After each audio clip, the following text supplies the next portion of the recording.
आप देख रहे हैं इंडिया टीवी। आपके साथ हूं मैं प्रिया सिंह सोमवंशी। वक्त हो चला है राजधर्म का। कोलकाता रेप मर्डर केस में सीबीआई आज ताबड़तोड़ एक्शन कर रही है। सीबीआई की दो अलग अलग ब्रांच की टीम अलग अलग ऑपरेशंस कर रही है।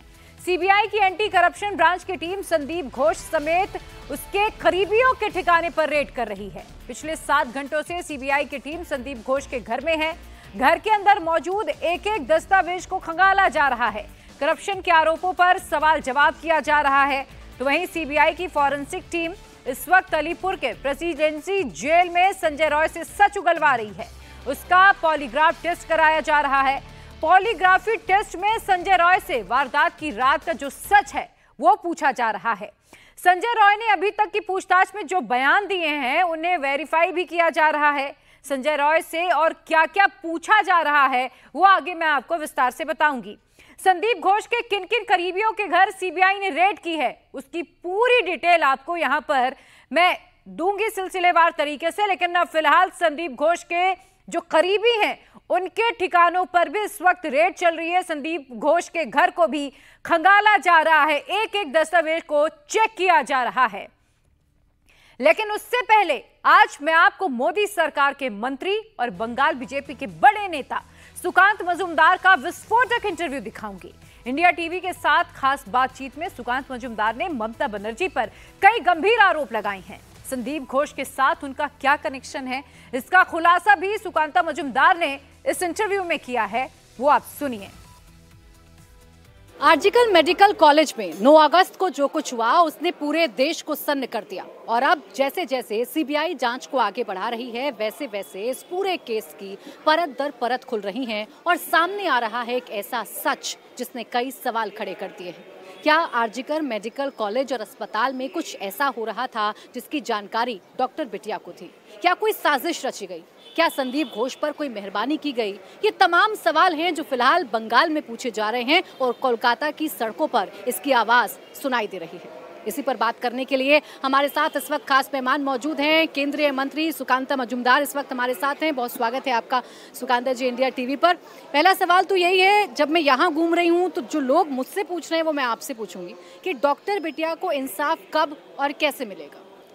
देखिए, इंसाफ तो तभी मिलेगा जब ममता बनर्जी अपने चेयर से हटेगी। बाकी जो इंसाफ है कि किसने किया वो तो इन्वेस्टिगेशन की मैटर है। टाइम बाउंड कोई नहीं बोल सकता कि एक इन्वेस्टिगेशन में कितना टाइम लग सकता है।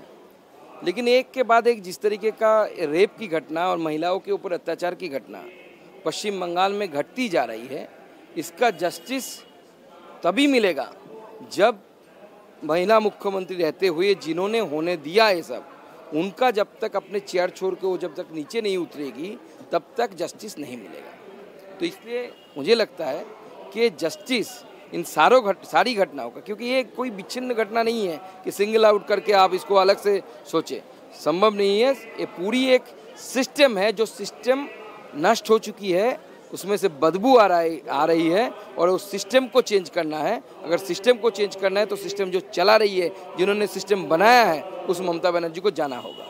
जब आप सिस्टम की बात करते हैं तो इसी सिस्टम में बंगाल पुलिस भी आती है। बंगाल पुलिस को लेकर जो टीएमसी के नेता कहते हैं, जो कार्यकर्ता कहते हैं, वो ये कि बंगाल पुलिस ने तो अच्छा काम किया, संजय रॉय को कम से कम पकड़ तो लिया। सीबीआई ने क्या किया ये तो किसी को नहीं पता और सीबीआई तो गिरफ्तार तक नहीं कर पा रही है बाकी लोगों को या बाकी आरोपियों को। देखिए, किसी भी इन्वेस्टिगेशन में आपका इन्वेस्टिगेशन का जो प्रूफ होता है उसके ऊपर डिपेंड करता है कि समय के साथ साथ उसमें कौन गिरफ्तार होगा, नहीं गिरफ्तार होगा। हमारे जो सीबीआई के लिए जिन्होंने रिप्रेजेंट किया सुप्रीम कोर्ट में, तुषार मेहता जी, वो भी सुप्रीम कोर्ट में बता चुके हैं कि 5 दिन बाद हमें केस मिला। 5 दिन के अंदर क्या हुआ किसी को मालूम नहीं। और संजय राय एक्यूज्ड है, एक्चुअल में उन्होंने किया है कि नहीं किया है किसी को पता नहीं। अभी सीबीआई का प्रॉब्लम क्या है, सीबीआई को 5 दिन बाद मिला, बॉडी एक बार पोस्टमार्टम करके जैसे भी हो, हरी में जितना जल्दी हो सके बॉडी को क्रिमेशन कर दिया गया, जला दिया गया। रेप और मर्डर इन केसेस में बॉडी सबसे बड़ा एविडेंस होता है। रेप तो बॉडी के ऊपर हुआ है ना, तो अगर बॉडी सीबीआई को नहीं मिला तो सीबीआई कैसे? अब सीबीआई क्या कर रहा है, पर उनको पॉलीग्राफिक टेस्ट करने पड़ रहा है। शायद आगे आने वाले समय में नार्को एनालिसिस भी करना पड़ेगा। लेकिन ये सब सेकेंडरी वेज है। प्राइमरी जो सर्कमस्टेंशियल एविडेंस जिसे बोलते हैं, वो एविडेंस सीबीआई को नहीं मिला, क्योंकि पुलिस के हाथ में ये पूरा इंक्वायरी था। और पश्चिम बंगाल में जितने सारे सीबीआई केसेस हुए, उस सीबीआई केसेस को आप दो हिस्से में बांट सकते हो, दो कैटेगरीज में बांट सकते हैं। डायरेक्ट कुछ केसेस कोर्ट ने दिया है सीबीआई को, और कुछ केसेस पुलिस से सीबीआई को आया है। आप दोनों को आजू बाजू रख के देखिए, साइड बाय साइड रख के देखिए कि जो पुलिस से गया है उन सब केसों में आउटकम नहीं आया। क्यों है ऐसा? बाकी जगह में जहाँ पे डायरेक्ट मिला सीबीआई को, उसमें बहुत अच्छा आउटकम है। हमारे एक एजुकेशन मिनिस्टर अंदर है जेल के, एक इंडस्ट्री मिनिस्टर, वो एक इंडस्ट्री मिनिस्टर वो जेल के अंदर है। डायरेक्ट केसेस मिला सीबीआई को, तो अच्छा परिणाम आया। लेकिन पुलिस से जाते ही उसका परिणाम अच्छा नहीं होता। इसका कारण ये है कि आज से लगभग 2-3 साल पहले कामदुनी में एक भयंकर रेप की घटना घटी थी। महिला एक बेटी को रेप करके उसको फाड़ दिया गया था बीच में से। समझ रहे कितना घृणित घटना घटी थी। लेकिन लोअर कोर्ट में जो एक्यूज थे उनकी फांसी को सजा हुई, हायर कोर्ट में जाके एक्विटल मिल गया 3 लोगों को। कौन थे? आईजी सीआईडी जो इंक्वायरी कर रहे थे, Vineet Goyal. Is it A coincidence? I don't think it is a coincidence. Same Vineet Goyal is present here. आप लोग जब शक जता रहे हैं, या सुप्रीम कोर्ट में भी इस बात का जिक्र हुआ कि सबूत मिटाए गए, क्राइम सीन को प्रोटेक्ट क्यों नहीं किया गया, तो ऐसा क्या है आरजीकर मेडिकल कॉलेज और अस्पताल में जिसे छिपाने के लिए सब कुछ हुआ? देखिए, कल एक नेशनल चैनल में, चैनल का नाम नहीं ले रहा हूँ मैं, एक स्टिंग ऑपरेशन किया। स्टिंग ऑपरेशन में जो महिला डॉक्टर पोस्टमार्टम की, एक टीम पोस्टमार्टम करती है, उनमें से वो भी हिस्सा थी। वो महिला डॉक्टर इस स्टिंग ऑपरेशन में जो घटनाएं बयान की, उससे हमारे सबके पैर के नीचे से जमीन खिंच गई। वो मैडम कह रही है, आपको भी देखना चाहिए, वो मैडम कह रही है कि पुलिस बुलाने से पहले वहाँ पे एक मीटिंग हुआ, they convened a meeting there. In that meeting one lawyer was also present. और उस मीटिंग में अध्यक्षता कौन की? डॉक्टर घोष।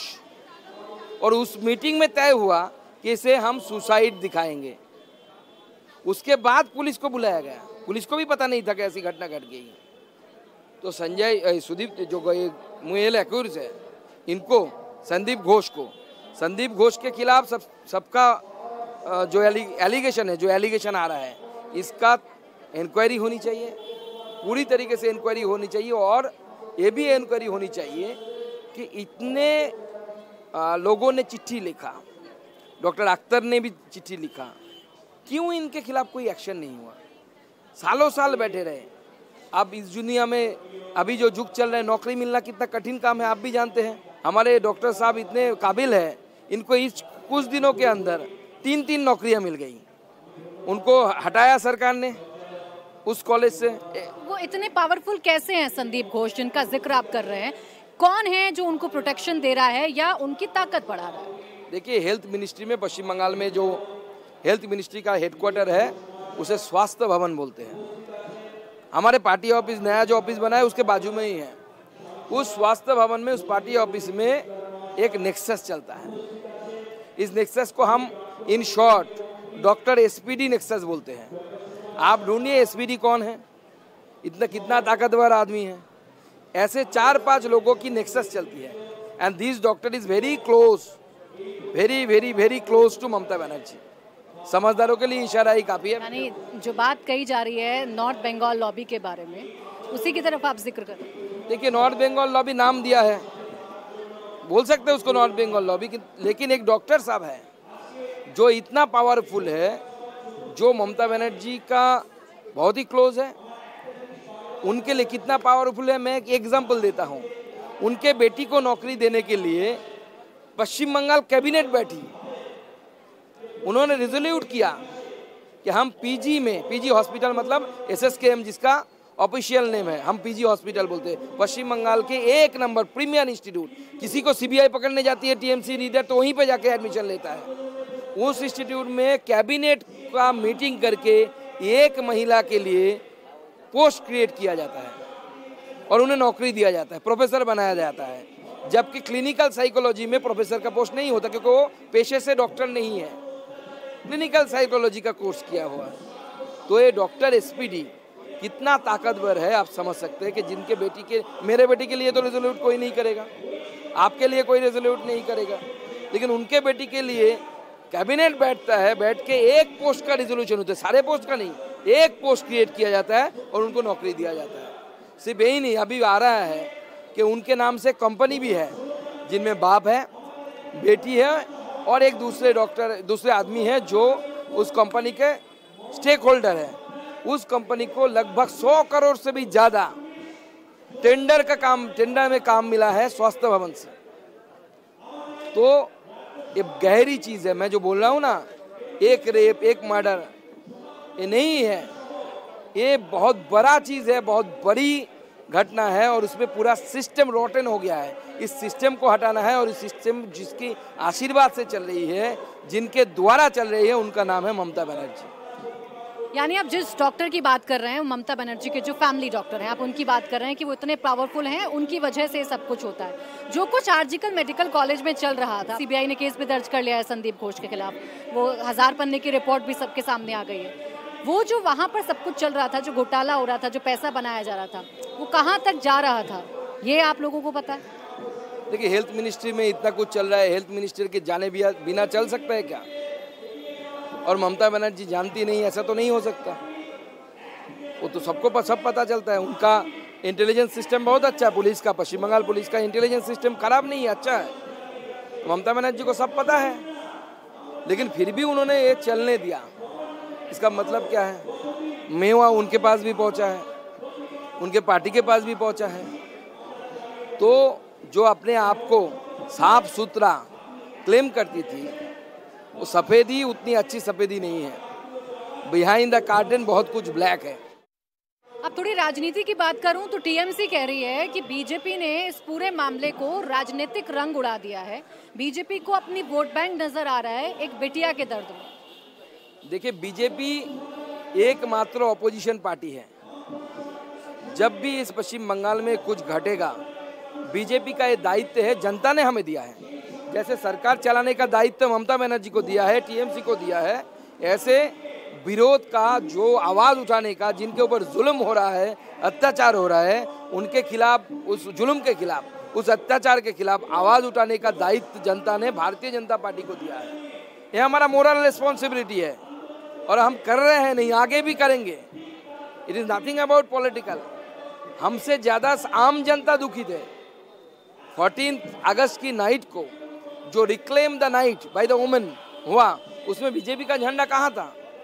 कितने बीजेपी के लोग थे? ज़्यादा नहीं थे, आम जनता ज़्यादा थी। मैं जा रहा था रास्ते से, लोग हजारों की संख्या में, बड़े बड़े जो मल्टी स्टोरेड बिल्डिंग है, जहाँ की महिलाएं वोट देने के लिए नीचे नहीं आती इलेक्शन के दिन, वो भी कैंडल लाइट लेके निकल रही है, क्योंकि इस पाप का अंत होना चाहिए, सबके लिए होना चाहिए। क्योंकि मेरी बेटी भी आने वाले समय में सुरक्षित नहीं होगी अगर इस पाप का अंत नहीं हुआ। इस पाप का नाम है ममता बनर्जी का शासन और इस पाप का अंत हम करेंगे। अच्छा, 14 अगस्त को जो हुआ, मैं जब से यहाँ आई हूँ आरजीकर के डॉक्टर से बात करने की कोशिश कर रही हूँ। कल एक महिला डॉक्टर से मैंने बात की, शर्त ये थी कि आप उनकी पहचान नहीं दिखाएंगे, हम उनकी आवाज़ नहीं सुनवाएंगे। वो जो कह रही हैं, उन्होंने जो बताया वो वाकई में बहुत भयावह है। वो ये कह रही हैं कि 7000 लोग जो अंदर आए वो थ्रेट्स दे रहे थे, और थ्रेट्स ऐसे थे कि लड़की के सामने खड़े होकर कह रहे हैं कि हम रेप कर देंगे। तो ये किसके इशारे पर हो रहा है? ये कौन लोग थे? आरोप तो आप लोगों पर लगाए जा रहे हैं टीएमसी के नेताओं की तरफ से कि जानबूझकर आप लोगों ने हिंसा की। देखिए, टीएमसी नेताओं ने पहली बार ममता बनर्जी ने हमारे ऊपर आरोप लगाया। हमने ममता बनर्जी को चैलेंज किया कि आप एक वीडियो चला दीजिए, एक फोटो दिखा दीजिए जिसमें बीजेपी का कार्यकर्ता है। टीएमसी के कार्यकर्ता आए थे, बरमूडा पहन के घूम रहे थे, इसका मतलब लोकल्स है। आप देख लीजिए लोकल्स, वहाँ पे जो लोकल्स है वहाँ पे भारतीय जनता पार्टी का कितना वोट है। हमारे एक काउंसिलर सजल घोष पुलिस लोगों को ढूंढ नहीं पा रही, फोटो सोशल मीडिया में डाल के बोल रही है कि इनका पहचान आप हमको बताइए, हम इनको अरेस्ट करेंगे। हमारा काउंसिलर सजल घोष लगभग 9 लोगों का पहचान बताया कि दीज आर दिस पीपल। अभी तक 3-4 अरेस्ट हुआ है, बाकी कुछ अरेस्ट ही नहीं हुआ। क्यों अरेस्ट करने में डर रही है पुलिस? इसका मतलब दाल में कुछ काला है। तो यही चल रहा है पश्चिम बंगाल में। ममता बनर्जी की इशारे में, वहाँ के लोकल काउंसिलर के इशारे में, अतीन घोष के इशारे में वो गुंडा उधर घुसे, वैंडलाइज किया, महिलाओं के ऊपर अत्याचार करने की कोशिश की और महिला नर्सों के ऊपर वहाँ पे जाके धमकी दिया गया कि आप अगर विरोध करेंगे तो आपको रेप किया जाएगा। जो महिला आपको बताई डॉक्टर, वो सच बताई, हमारे पास भी वो इंफॉर्मेशन है। और ये किया गया लोगों को डराने के लिए, लेकिन लोग डर जाए और घर के अंदर घुस गए। हुआ उल्टा। उसके बाद से और भी ज़्यादा लोग आज बारिश में भीगते भीगते, बच्चियाँ, स्कूल की बच्चियाँ, वो विरोध प्रदर्शन कर रही है। लोग ममता बनर्जी से डरते नहीं।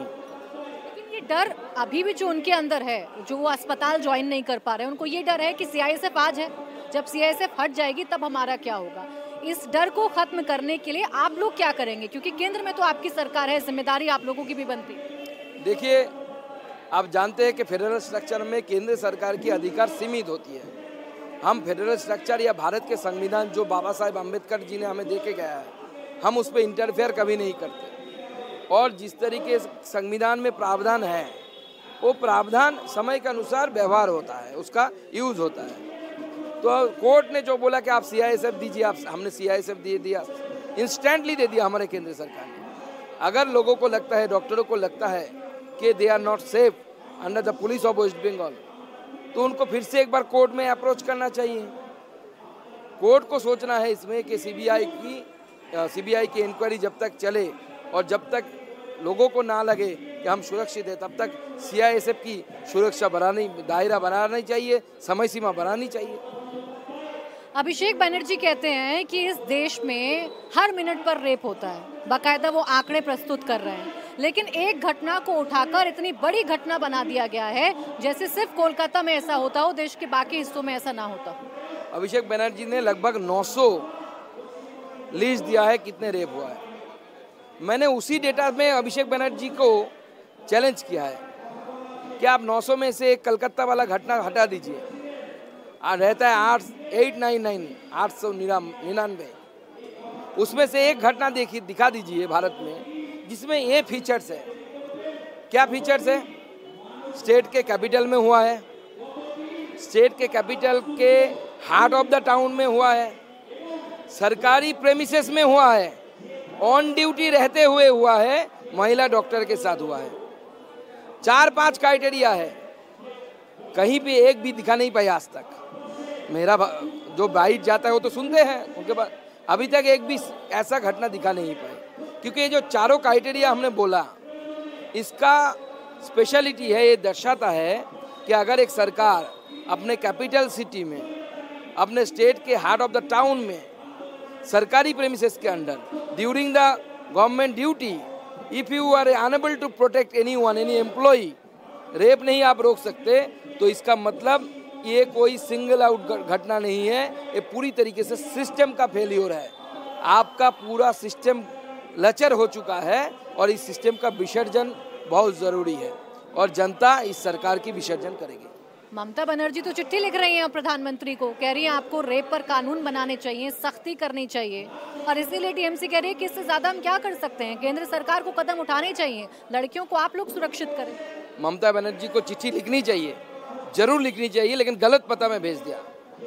लिखनी चाहिए राज्यपाल को और रेजिग्नेशन लेटर सब्जेक्ट होना चाहिए, नीचे साइन उनका होना चाहिए। ये चिट्ठी भेजने से ही काम हो जाएगा। तो किस किस के राज खुल सकते हैं या कौन से सफेद पोश हैं जो सबके सामने आ सकते हैं? देखिए, इंक्वायरी जाने दीजिए, बहुत बड़ा चीज़ है इसमें। मुझे तो लगता है कि सीबीआई को चाहिए, एक तो सीबीआई 2 केसेस देख रही है अभी, एक murder and rape, alleged murder and rape, दूसरा है corruption in RG Kar. Corruption in RG Kar में आज उन्होंने एफआईआर भी दाखिल कर लिया है, और जब एफआईआर दाखिल होता है जिसमें मनी ट्रेल होता है, उसमें ईडी घुस सकता है। तो मुझे लगता है जल्द से जल्द ईडी को घुसना चाहिए इसमें, पैसा किधर गया, कहाँ पे गया, और अगर सच में इसका भंडाफोड़ करना है तो आखिरी कड़ी ममता बनर्जी तक पहुँचनी चाहिए, क्योंकि वो हेल्थ मिनिस्टर है, वो होम मिनिस्टर है इस स्टेट का, वो अपना रिस्पॉन्सिबिलिटी भाग नहीं सकती, उनको रिस्पॉन्सिबिलिटी लेना है। वो मांग करे जस्टिस दो, जस्टिस दो, विचार चाहे, विचार चाहे, कौन देगा विचार? आपका काम था, आप पूरी तरीके से नाकाम रहे, नाकामयाब रहे, इसलिए आपको चाहिए आप मोरल रिस्पॉन्सिबिलिटी लीजिए, अपने पार्टी से किसी को चीफ मिनिस्टर बनाइए। कोई बीजेपी नहीं चाहती कि आपकी सरकार गिर जाए, हम तो चाहते सरकार रहे, जनता और भी अच्छी तरीके से इस सरकार को पहचाने, उनकी सरकार रहे। आप अपनी पार्टी से किसी और को, अपनी भतीजे को ही बना लीजिए सीएम, लेकिन आपका स्टेप डाउन करना बहुत जरूरी है। उनका डर तो ये है, या उनका आरोप तो ये है कि आप लोग राष्ट्रपति शासन लगवाना चाहते हैं, आप लोग ममता सरकार को गिराना चाहते हैं, इसीलिए ये सब कुछ हो रहा है। देखिए 21 के इलेक्शन के बाद जिस तरीके की हिंसा ममता बनर्जी और टीएमसी के लोग यहाँ पे किए, उस समय अगर हम चाहते तो 355, 356 कर सकते, लेकिन हमारी सरकार ये प्रिंसिपल पे चलने वाली सरकार है। हम नहीं चाहते कि फेडरल स्ट्रक्चर को तोड़ा जाए, संविधान का मिसयूज हो, लेकिन अगर बंगाल की जनता तस्त हो गई, अगर जनता मांगने लगी कि हाँ आप नहीं सह रहा है दे दो, तो आगे सरकार की मर्जी, क्योंकि सरकार डिसीजन लेता है। मैं एज ए पार्टी प्रेसिडेंट ये नहीं बोल सकता और मैं बोलता भी नहीं। मुझे लगता है कि रास्ते में लेके लड़के हमें लड़ाई को करेंगे, लेकिन अगर सरकार 355, 356 देवे देगी तो बंगाल की जनता मांगेगी तो सरकार सोचेगी इस विषय में। अब इससे ज्यादा प्रिंसिपल क्या हो सकता है कि ममता सरकार खुद सड़कों पर आई, ममता बनर्जी ने मार्च निकाला, वो ये कह रहे हैं, जितने भी इंडिया गठबंधन के लोग हैं वो ये कह रहे हैं कि कम से कम ऐसी सीएम है ना कि वो पीड़ित परिवार के साथ खड़े होकर ये एड्रेस तो कर रही है कि हाँ रेप हुआ है, कैंडल मार्च तो निकाल रही हैं, सड़कों पर तो आ रही हैं। देखिए अगर उनको लगता है कि कोई बार बार उनके तरफ से, उनके सरकार के तरफ से सुप्रीम कोर्ट में, हाई कोर्ट में जो बातें बोला गया, जैसे बोला गया कि 7,000 लोग जमा हो गए, वो अंदर घुस गए, हमको पता नहीं चला, इट इज़ ए फेलियर, ऐसे बहुत सारे बातें बताया गया उनके तरफ से, जो दर्शाता है कि वो अनेबल है लॉ एंड ऑर्डर मेंटेन करने के लिए। तो अनेबल अगर आप लॉ एंड ऑर्डर मेंटेन करने में है तो आप सेंट्रल को लिखिए कि my police is not enough to control the law and order, you take over the charge. आप चार्ज लीजिए, उनकी रिस्पॉन्सिबिलिटी है ना, जनता ने उनको दिया है रिस्पॉन्सिबिलिटी। हम आंदोलन करेंगे, रास्ते में उतरेंगे, हमारी विरोध प्रदर्शन ऐसे ही चलते रहेंगे। आगे की क्या रणनीति अब बीजेपी की है इस पूरे मसले को देखते हुए? देखिए हम आंदोलन को आगे लेके जाएंगे। शुक्रिया आपका हमारे साथ जुड़ने के लिए, बातचीत करने के लिए। तो देखिए कई सवाल हैं और उन सवालों का जवाब क्या है ये किसी के पास नहीं है। बीजेपी उम्मीद जता रही है कि सीबीआई जल्द से जल्द खुलासा करेगी और आरजीकर का पूरा सच सामने आ पाएगा। वहीं सीबीआई ने कोलकाता कांड की मिस्ट्री सुलझाने के लिए अपनी जांच अब और तेज कर दी है। अब सिर्फ आरजीकर मेडिकल कॉलेज में हुए क्राइम की ही नहीं बल्कि करप्शन की जांच भी की जा रही है। इन दोनों ही मामलों में पूर्व प्रिंसिपल संदीप घोष सीबीआई के रडार पर हैं। सीबीआई को यह लगता है कि रेप मर्डर कांड का मुख्य आरोपी संजय रॉय संदीप घोष के बारे में बहुत कुछ जानता है और यही वजह है कि आज कोलकाता के अलीपुर प्रेसिडेंसी जेल में उसका पॉलीग्राफ टेस्ट किया जा रहा है। संजय रॉय इस वक्त जुडिशियल कस्टडी में है और यही वजह है कि उसका पॉलीग्राफी टेस्ट जेल के अस्पताल में हो रहा है। 8 और 9 अगस्त की दरमियानी रात का सच जानने के लिए सीबीआई इस केस से जुड़े 7 अहम किरदारों का पॉलीग्राफ टेस्ट करा रही है। 7 लोगों में से सीबीआई की सीएफएसएल टीम ने कल संदीप घोष समेत 4 लोगों का पॉलीग्राफी टेस्ट किया था। उनमें वो जूनियर डॉक्टर्स भी शामिल थे जो आखिरी बार पीड़िता के साथ डिनर करने के लिए गए थे। आज संजय रॉय का पॉलीग्राफ टेस्ट हो रहा है। 2 और लोगों का पॉलीग्राफ टेस्ट भी आज कराया जा सकता है। पॉलीग्राफ टेस्ट में संजय रॉय से क्या क्या पूछा जा रहा है, क्या क्या सवाल है, सीबीआई उससे क्या जानना चाहती है, वो मैं आपको समझाऊंगी एक एक करके कि आज कौन कौन से सवाल सीबीआई रखेगी संजय रॉय के सामने। 8-9 अगस्त की दरमियानी रात को क्या क्या हुआ है, उस वक्त संजय रॉय के दिमाग में क्या चल रहा था, उसका ब्रेन रीड करने की कोशिश की जाएगी। पॉलीग्राफ करेगा दरिंदे का पर्दाफाश, वारदात में कौन कौन शामिल था, ये सबसे अहम सवाल है क्योंकि लगातार इसको लेकर सवाल उठ रहे हैं कि सिर्फ एक व्यक्ति का ये काम नहीं हो सकता है, इसमें और भी लोगों की इन्वॉल्वमेंट है और इसी को लेकर भी आज सवाल किए जाएंगे। सेमिनार हॉल तक कैसे पहुंचे, ये सवाल भी संजय रॉय के सामने रखा जाएगा कि जब वो सेमिनार हॉल गया तो उसके दिमाग में क्या चल रहा था, वो वहां कैसे पहुंचा, उसे कैसे पता कि पीड़िता वहां पर मौजूद है। पूर्व प्रिंसिपल संदीप घोष से उसका कनेक्शन क्या है, क्योंकि कहा यह जा रहा है कि संजय रॉय राजदार भी है संदीप घोष का। उसके पास कई ऐसी बातें हैं जो संदीप घोष से जुड़ी हैं और जो किरदार हैं, अलग अलग किरदारों के बारे में जो चर्चा हो रही है उनको सामने लाने में हेल्प हो सकती है। सेमिनार हॉल में उस वक्त संजय रॉय के अलावा और कौन कौन मौजूद था, ये सवाल भी सीबीआई रखेगी। मर्डर की जानकारी संदीप घोष को किसने दी थी, संजय रॉय ने दी थी या किसी और ने, ये सवाल भी संजय रॉय के सामने होगा। पीड़िता के साथ क्या पहले भी किसी तरह की छेड़छाड़ की है, क्या पहले भी उसे परेशान करने की कोशिश की गई है? आज सीबीआई जब पॉलीग्राफ टेस्ट कराएगी संजय रॉय से, इसको लेकर भी सवाल करेगी। सीबीआई ने संजय रॉय को उस बाइक को भी अब सीज कर लिया है जिसका इस्तेमाल उसने वारदात वाली रात को किया था। सीबीआई अब संजय रॉय की बाइक का भी फॉरेंसिक टेस्ट कराएगी। बाइक को जांच के लिए सीबीआई के दफ्तर लाया गया है। आरोपी संजय रॉय इसी बाइक पर अक्सर घुमा करता था। इसमें बकायदा पुलिस का एक लोगो भी लगा है। उसने लोगों में धौंस जमाने के लिए बड़े अक्षरों में कोलकाता पुलिस केपी लिखवाया हुआ था। संजय रॉय खुद को पुलिस वाला ही बताता था दूसरों को। ये बाइक कोलकाता पुलिस कमिश्नर के नाम पर रजिस्टर्ड है, यानी ये बाइक सरकारी संपत्ति है जिसका इस्तेमाल संजय रॉय धड़ल्ले से करता था, अपनी संपत्ति बना लिया था।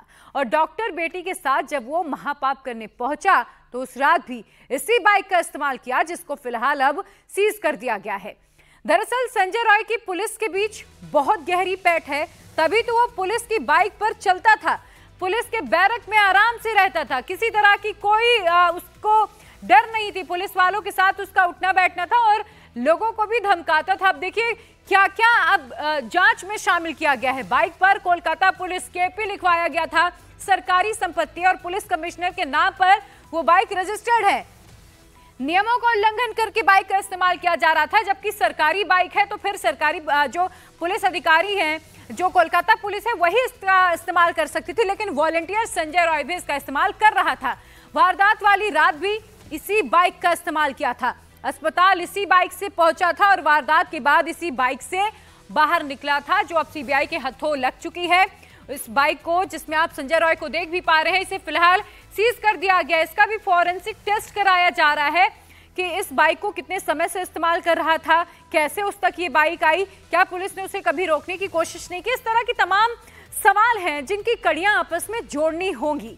आज जेल में संजय रॉय बोल रहा है, झूठ पकड़ने वाली मशीन के सामने सारे राज खोल रहा है। वहीं अस्पताल के पूर्व प्रिंसिपल संदीप घोष पर भी सीबीआई का शिकंजा कसता जा रहा है। कल संदीप घोष का पॉलीग्राफी टेस्ट हुआ है और आज सीबीआई के एंटी करप्शन ब्रांच ने उसके घर पर रेड की है। पिछले 7 घंटे से सीबीआई की टीम संदीप घोष के घर पर ही मौजूद है। सीबीआई के आला अधिकारी कोलकाता और हावड़ा में संदीप घोष और उसके अलग अलग करीबियों के करीब 15 ठिकानों पर तलाशी ले रहे हैं। सीबीआई की एक टीम मेडिकल कॉलेज में फॉरेंसिक मेडिसिन और टॉक्सिकोलॉजी के डेमोन्स्ट्रेटर डॉक्टर देवाशीष सोम के घर भी पहुंची है। सीबीआई की एक टीम जांच करने आरजीकर मेडिकल कॉलेज भी पहुंची है। अब आरजीकर अस्पताल के पूर्व सुप्रिंटेंडेंट अख्तर अली ने भ्रष्टाचार और अनियमितताओं के आरोप लगाए हैं। संदीप घोष के खिलाफ उन्होंने शिकायत की थी, जिस पर एक्शन हुआ है। कहां सीबीआई की रेड हुई है, पहले वो जान लीजिए। आरजीकर अस्पताल में फाइनेंशियल फ्रॉड का मामला, और जो पूरे सुप्रिंटेंडेंट है, असिस्टेंट सुप्रिंटेंडेंट है, उन्होंने आरोप लगाए थे, जिस पर अब जांच हो रही है। 15 ठिकानों पर एंटी करप्शन टीम की रेड हो रही है। संदीप घोष और उसके जो बेहद करीबी लोग हैं, उनके घरों पर रेड चल रही है, अलग अलग ठिकानों पर रेड हो रही है। एंटी करप्शन एक्ट के तहत मुकदमा दर्ज किया जा चुका है। पूर्व उपाधीक्षक अख्तर अली की शिकायत पर यह केस दर्ज कराया गया है। संदीप घोष और उसके करीबी जो लोग हैं, उनके घरों पर छापामार कार्रवाई की जा रही है। और नॉर्थ लॉबी, आपने बार बार ये टर्म जरूर सुना होगा, एक नॉर्थ लॉबी कोलकाता में काम करती है, जो डॉक्टरों का एक समूह है, जो सरकार के लोगों के सिस्टम के बड़े करीब माने जाते हैं, जिसका चाहे जब चाहे वो ट्रांसफर पोस्टिंग करवा सकते हैं। और देखिए, अब अलग अलग जगह जब छापेमारी की जा रही है तो उम्मीद है कि कुछ ऐसे दस्तावेज सामने आ सकते हैं, कुछ ऐसे तथ्य भी सामने आ सकते हैं जिसकी तलाश सीबीआई की टीम को है। और मैं आपको एक ये तस्वीरें देख लीजिए, संदीप घोष के घर की वो तस्वीर है जब सीबीआई की एक टीम यहां पर रेड करने पहुंची है।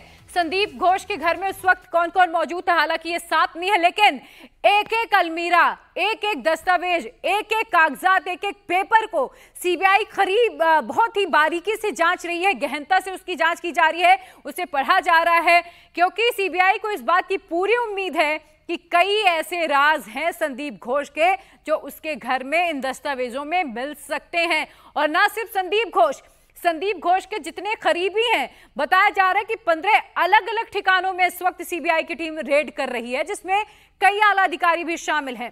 सारे राज खोलने की उम्मीद है। अस्पताल के पूर्व प्रिंसिपल संदीप घोष पर भी सीबीआई का शिकंजा लगातार कसता जा रहा है। डॉक्टर देवाशीष सोम के घर पर भी सीबीआई रेड करी है। उनके घर के बाहर की मैं ये तस्वीरें आपको दिखा रही हूं। जब सीबीआई की टीम यहां पर भी पहुंची, डॉक्टर देवाशीष सोम के घर पर भी गई और बताया ये जा रहा है कि संदीप घोष के बेहद करीबी हैं डॉक्टर देवाशीष और इनका कनेक्शन टीएमसी से भी है। यह भी सवालों के घेरे में है। बताया जाता है कि वो यहाँ के एम्प्लॉय नहीं है, यानी कि जो आरजीकर मेडिकल कॉलेज है यहाँ पर काम नहीं करते हैं, वो किसी दूसरे अस्पताल के डॉक्टर हैं, लेकिन उनका यहाँ आना जाना रेगुलर बेसिस पे चलता था। पिछले 7 घंटे से सीबीआई की टीम संदीप घोष के घर पर ही मौजूद है। सीबीआई के अधिकारी कोलकाता और हावड़ा में संदीप घोष और उनके करीबियों के 15 ठिकानों की तलाशी ले रही है। सीबीआई की एक टीम मेडिकल कॉलेज में फॉरेंसिक मेडिसिन और टॉक्सिकोलॉजी के डेमोन्स्ट्रेटर डॉक्टर देवाशीष सोम के घर भी पहुंची है। सीबीआई की एक टीम जांच करने आरजीकर मेडिकल कॉलेज भी पहुंची है। अब देखिए, संदीप घोष पर शिकंजा कसता जा रहा है, शिकंजा बहुत ज्यादा बढ़ गया है। संदीप घोष के अलावा और कहां-कहां सीबीआई की रेड चल रही है, अब मैं आपको एक एक करके वो भी दिखा देती हूं, वो कौन कौन से किरदार हैं। अब आप समझ लीजिए, पूर्व प्रिंसिपल आरजीकर मेडिकल कॉलेज के संदीप घोष, सबसे पहले संदीप घोष के घर पर जो रेड है वो चल रही है। बिप्लब सिंह हावड़ा से हटगाचा का मेडिकल सप्लायर, ये बिप्लब सिंह को कहा जाता है, इनके घर पर भी रेड हो रही है। देवाशीष सोम फॉरेंसिक डिपार्टमेंट के डॉक्टर और घोष के बेहद करीबी हैं, इनके घर पर भी रेड चल रही है। संजय वशिष्ठ पूर्व मेडिकल सुपरिटेंडेंट और वाइस प्रिंसिपल रह चुके हैं, इनके घर पर भी रेड हो रही है। आरजीकर मेडिकल कॉलेज में भी इस वक्त जांच की जा रही है, क्योंकि वहां के पूर्व सुपरिटेंडेंट ने इस बात का आरोप लगाया है कि वहां कई वित्तीय अनियमितता थी, भ्रष्टाचार किया जा रहा था, चाहे वो पार्किंग को लेकर हो, चाहे वो एमबीबीएस स्टूडेंट्स को पास कराने के लिए एक अमाउंट फिक्स कर दिया गया था कि अगर आपको डॉक्टर बनना है, आपको एमबीबीएस में पास होना है, तो फिर इतना अमाउंट आपको देना होगा। ये गंभीर आरोप लगाए गए हैं।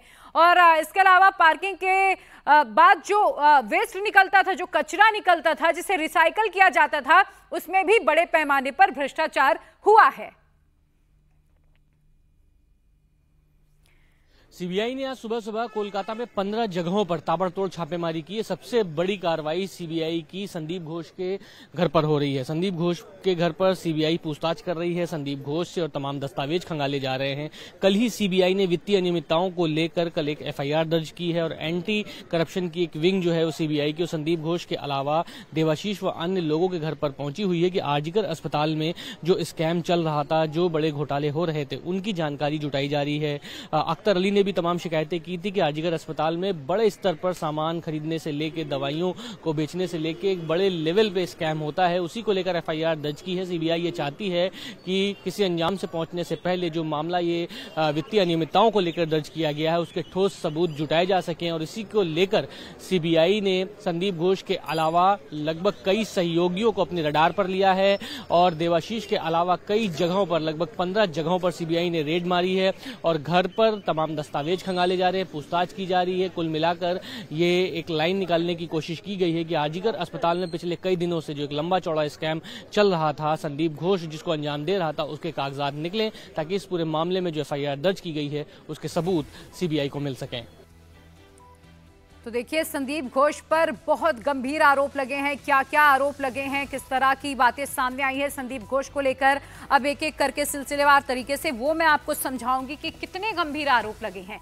सबसे पहले तो लावारिस डेड बॉडी को निजी मेडिकल कॉलेज में बेचने का आरोप संदीप घोष पर लगा है कि जो लावारिस डेड बॉडीज आती थी उन्हें दूसरे प्राइवेट कॉलेजेस को बिना किसी परमिशन के चोरी छुपे बेच दिया जाता था। दूसरा, अस्पताल के जो बायोमेडिकल वेस्ट में रिसाइकलिंग के नाम पर बहुत ज्यादा हेरा फेरी यहां पर भी की गई है। तीसरा, कैफेटेरिया की जगह को भी गलत तरीके से इसका भी अलॉटमेंट किया गया, बाकायदा इसके लिए भी पैसे लिए गए लोगों से और कैफेटेरिया की जगह का अपने मनमाने तरीके से अलॉटमेंट कर दिया गया और स्किल लैब बनाने के लिए ऊंचे दामों में ठेका दिया गया। इसमें भी जो नियम है उनका पालन नहीं किया गया है। संदीप घोष पर करप्शन के गंभीर आरोप लगे हैं, जिसके चलते सीबीआई अब इस पूरे मामले को भी देख रही है कि कहां कहां हेराफेरी की गई है, कितना पैसा, कितना भ्रष्टाचार संदीप घोष ने किया है। अब एक एक कड़ियां एक धीरे धीरे खुलनी शुरू हो जाएंगी।